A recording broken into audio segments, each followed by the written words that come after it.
Mega Piranha is an okay film. This was released in 2010.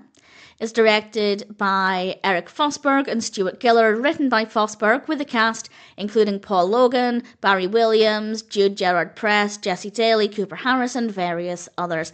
And as you can imagine, it's about a piranha. Giant piranhas are killing people, and it's generally a straightforward concept. I do love monster films, creature films, where they're not overly complicated. The threat is very obvious, and generally they can be really fun and engaging, not necessarily scary unless you're phobic of piranhas in this case, in which case, yeah, that could be quite scary. But it is good fun, and for the most part, I'm quite happy with the experience. It starts off really well with some beautiful establishing shots, and there are times when the film does feel more style and less substance with the narrative.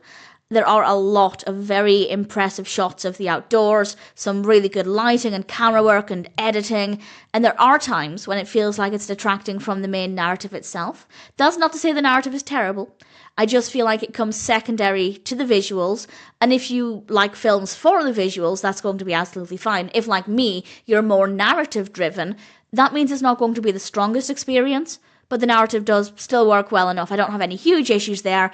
I just feel like, and this is my own opinion, I don't know if this is fact, but I feel like it was made to create a visually beautiful film rather than a compelling narrative. But it still works well.